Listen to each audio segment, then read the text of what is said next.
नमस्कार, सुप्रभात, प्रणाम। मैं हूँ पूजा तिवारी और स्वागत है आपका मेरे YouTube चैनल पर। क्या आपने कभी सोचा है कि भारत में एक के बाद एक शक्तिशाली साम्राज्य कैसे बने और खत्म हुए? दिल्ली सल्तनत से लेकर मुगल साम्राज्य तक यह एक ऐसा दौर था जहाँ सत्ता, युद्ध, राजनीति और संस्कृति सब कुछ तेजी से बदल रहा था।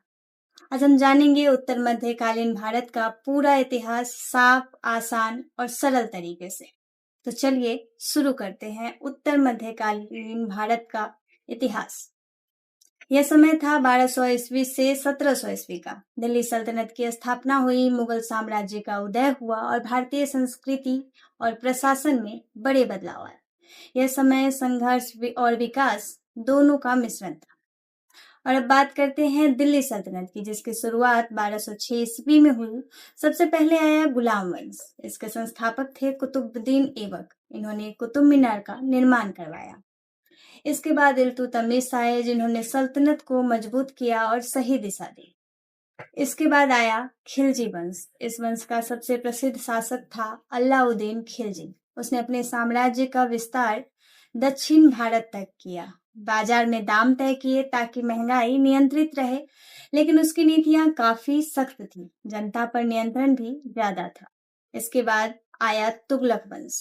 यह वंश अपने कुछ अजीब फैसलों के लिए जाना जाता है। मोहम्मद बिन तुगलक ने राजधानी दिल्ली से दौलताबाद शिफ्ट की, लेकिन यह फैसला सफल नहीं रहा। अंत में आया लोदी वंश, जो दिल्ली सल्तनत का आखिरी वंश था। 1526 में बाबर ने इब्राहिम लोदी को हराया और यहीं से मुगल काल की शुरुआत हुई।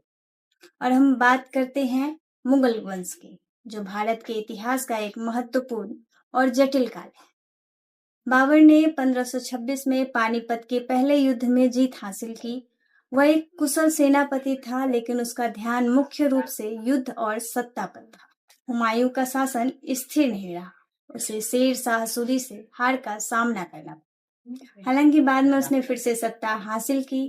अकबर को एक प्रभावशाली शासक माना जाता है। उसने प्रशासन को मजबूत किया, धार्मिक सहिष्णुता की नीति अपनाई, लेकिन उसने युद्धों के जरिए अपने साम्राज्य का विस्तार किया, कई राज्यों को बलपूर्वक जोड़ा। जहांगीर को न्यायप्रिय कहा जाता है, लेकिन उसके समय में दरबार की राजनीति और नूरजहां का प्रभाव बढ़ा। शाहजहां के समय में ताजमहल जैसे भव्य निर्माण हुए, लेकिन इन निर्माणों में बहुत खर्च हुआ, करों का बोझ बढ़ता गया। औरंगजेब ने साम्राज्य का सबसे ज्यादा विस्तार किया, लेकिन उसने कुछ धार्मिक कठोर नीतियां अपनाई। कई विद्रोह हुए और यहीं से मुगल साम्राज्य धीरे धीरे कमजोर होने लगा। इस काल में संस्कृति का भी बड़ा विकास हुआ। कबीर, तुलसीदास और मीराबाई जैसे संतों ने सरल भाषा में भक्ति का संदेश दिया। सूफी संतों ने प्रेम, शांति और भाईचारे पर जोर दिया। इस समय कुतुब मीनार, लाल किला और ताजमहल जैसे स्मारक बने। 1700 के बाद कमजोर शासक, आंतरिक संघर्ष, मराठा और सिखों का उदय, यूरोपियन शक्तियों का आगमन, इन सब कारणों से मुगल साम्राज्य कमजोर हो गया। तो यह था उत्तर मध्यकालीन भारत, जहां एक तरफ शक्तिशाली साम्राज्य, कला और संस्कृति का विकास हुआ, तो दूसरी तरफ युद्ध, संघर्ष और कई चुनौतियां भी देखने को मिली।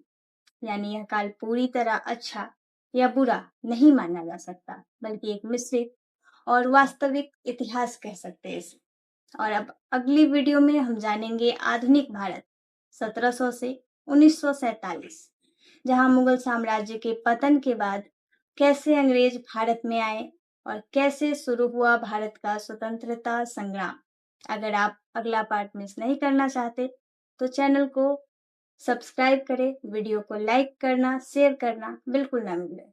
मिलते हैं अगले वीडियो में। धन्यवाद।